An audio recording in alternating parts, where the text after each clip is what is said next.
Assalamualaikum warahmatullahi wabarakatuh. Perkenalkan nama saya Nabila Lestari dengan NPM 1212 Prodi Akuntansi Universitas Yarsi. Di sini saya akan melakukan penyembuhan data, asumsi klasik untuk uji normalitas dan multikoliniaritas di aplikasi SPSS. Pertama-tama, saya akan menjelaskan penyembuhan data pada uji normalitas. Faktor-faktor yang mengidentifikasikan data tidak normal adalah sebagai berikut. Pertama, terdapat data ekstrim atau data yang melebihi nilai maksimum atau ambang batas. Yang kedua, terdapat data yang bertumpuk. Yang ketiga, nilai mendekati 0. Ini jenis-jenis grafik histogram transformasi data tidak normal.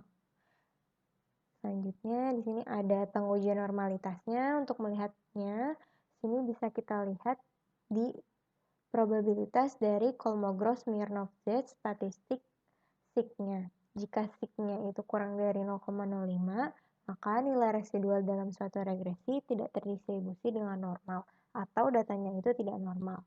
Yang kedua, jika nilai sigma itu lebih dari 0,05, maka nilai residual dalam regresi terdistribusi dengan normal atau data tersebut normal. Selanjutnya, kita akan melakukan pengaplikasiannya di aplikasi SPSS. Di sini datanya sudah ada. Selanjutnya kita akan melakukan pengujian uji normalitas, apakah datanya itu perlu kita sembuhkan atau tidak. Ini kita klik analyze, lalu kita ke regression, lalu kita ke linear. Di sini di linear kita masukkan dependent yaitu income, dan untuk independent kita masukkan earn sampai dengan age. Lalu kita ke plot. Di plot ini di zipRep-nya kita masukkan ke X, dan S-receipt kita masukkan ke Y. Lalu kita klik continue. Lalu di save. Di save ini kita checklist yang standardized di bagian residual. Lalu kita klik continue, lalu OK. Lalu kita balik lagi ke SPSS untuk pengujian normalitasnya. Sini kita klik analyze. Lalu kita ke non-parametric test, lalu kita ke legacy dialog. Legacy dialog kita ke OneSampleQS. Di OneSampleQS ini kita masukkan unstandardized residual ke test variable list. Kita klik OK. Lalu di sini baru bisa kita uji datanya di bagian NPR test di OneSampleQS Kolmogorov. Di bagian sigma itu di sini datanya itu 0,00, berarti dia kurang dari 0,05, berarti datanya itu tidak normal. Dan kita akan melakukan penyembuhannya dengan cara mencari data yang tidak normalnya, yaitu dengan kita mengeceknya, kita ke SPSS, kita akan melakukan cek kenormalannya pada setiap variabelnya. Ini kita klik analyze, lalu kita ke non-parametric test, lalu kita ke legacy dialog. Lalu di sini kita ke OneSampleQS. Di OneSampleQS ini yang tadinya standardized kita ganti di test variable listnya menjadi income, earns, wealth, EXP, dan age. Untuk melihat data mana atau variabel mana yang tidak normal. Lalu kita klik OK. Di sini kita bisa lihat untuk datanya di NPR test di sini di bagian sigma. Sini yang dapat kita lihat yang hanya normal itu EXP. Selain EXP itu datanya tidak normal seperti income, earns, wealth, dan age. Nah, untuk melakukan penyembuhannya kita dapat menggunakan LN atau SQR dengan kita membuat grafiknya. Sini kita balik ke data sebelumnya. Dan kita akan melakukan pembuatan grafiknya. Di sini kita klik graph, legacy dialog, lalu kita ke histogram. Ini kita masukkan yang tadi income satu-satu ke variabel. Ini kita nanti akan masukkan income, earns, wealth, dan age saja. Lalu jangan lupa checklist display normalnya. Lalu kita klik OK. Kita balik ke data sebelumnya. Lalu kita grab lagi ke legacy dialog, lalu kita ke histogram, lalu kita income, kita balikin, kita masukkan earns ke variabelnya, lalu kita ke data sebelumnya lagi, kita akan melakukan lihat apakah memakai LN atau SQR-nya bersama-sama saja. Ini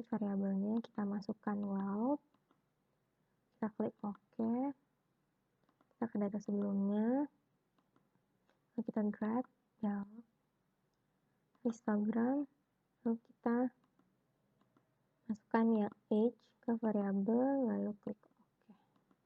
Di sini dapat kita lihat atau kita lihat apakah datanya ini harus memakai LN atau SQRT. Income, earns, wealth, dan age itu menurut saya dari keempat variabelnya ini berbentuk substansial positif sickness atau OLN modelnya. Berarti kita akan melakukan rumusnya itu menggunakan LN. Ternyata kita akan ke data sebelumnya. Selanjutnya kita akan melakukan pengujiannya dengan memasukkan rumusnya itu di transform. Lalu kita ke compute variabel. Lalu di sini target variabelnya kita buat LN score income.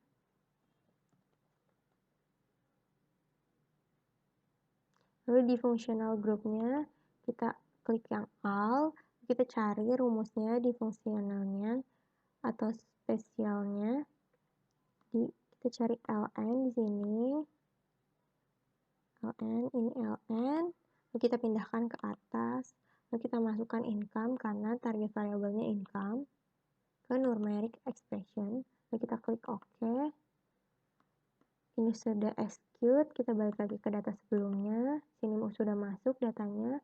Selanjutnya yang kedua, kita akan membuatnya untuk earns, wealth, dan age. Lalu kita akan membuat, kita ganti income-nya menjadi earns. Kita hapus dulu. Kita masukkan, lalu kita klik OK. Begitu berulang kali sampai ke age. Kita balik data sebelumnya, kita ke transform, compute variable, lalu kita ke wealth.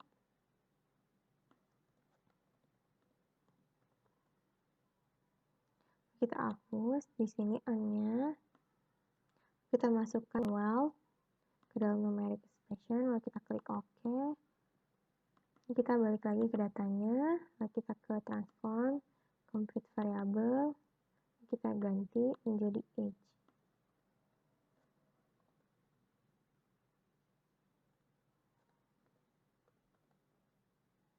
Lalu kita ganti ini wealth-nya menjadi age. Lalu kita klik OK. Lalu sini sudah masuk semua datanya. Kita lihat di income, earn, wealth, dan age sudah menjadi seperti ini. Lalu kita ke analyze, lalu kita ke regression, lalu kita ke linear. Di sini dependennya kita ganti menjadi LN income, dan untuk independennya juga semuanya kita ganti.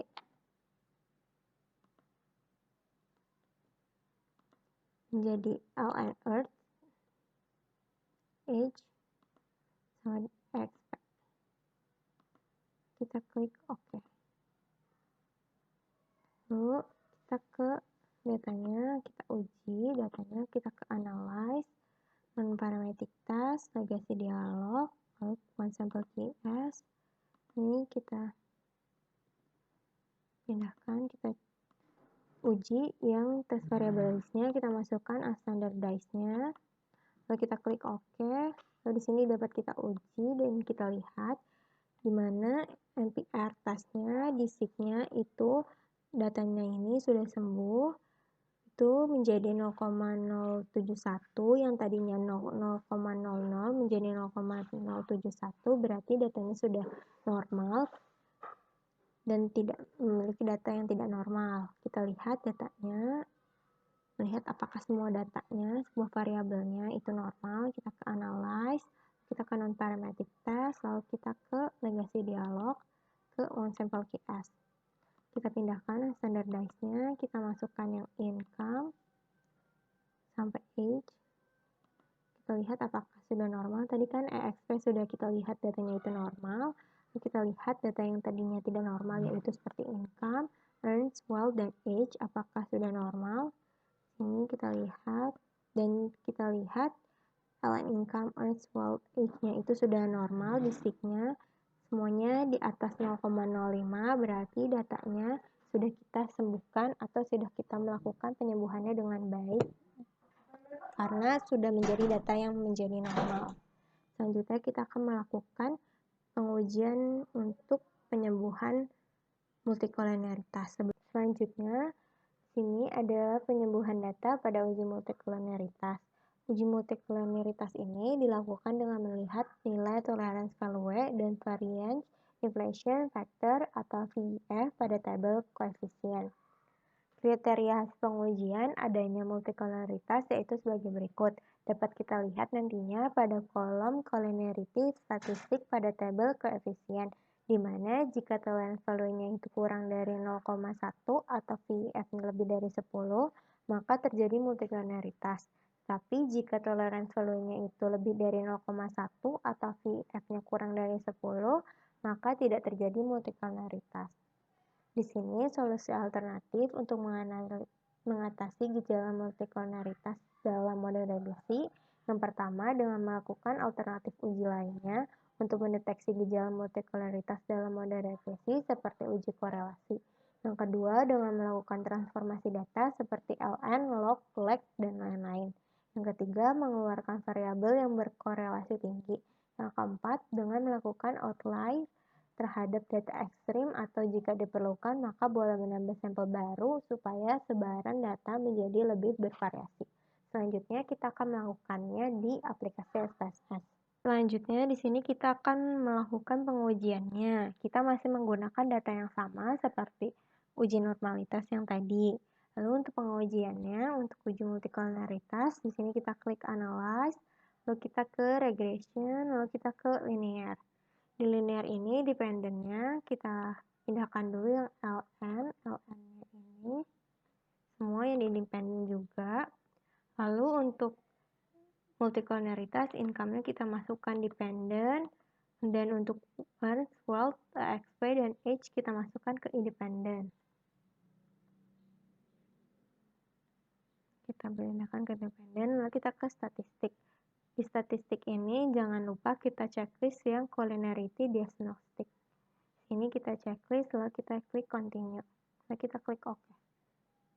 Sini dapat kita uji di tabel koefisien. Sini tabel koefisien di bagian collinearity statistik di mana tolerance dan VF-nya. Sini ada di mana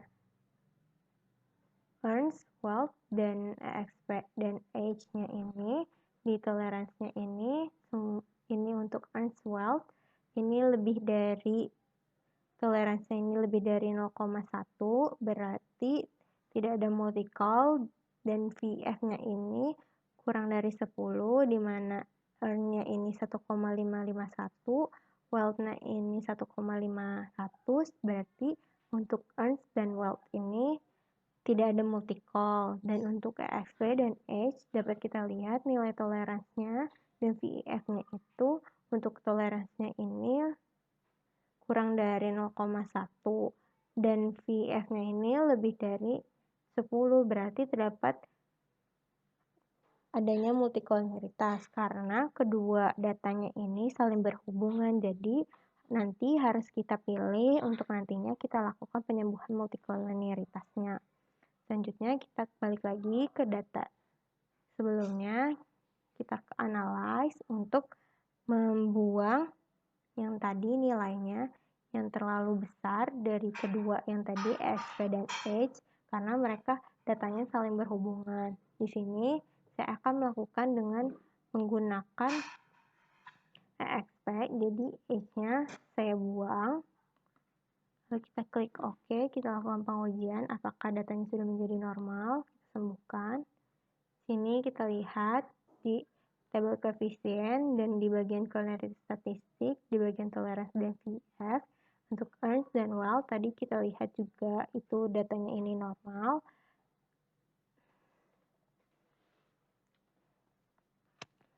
Sini kita lihat di bagian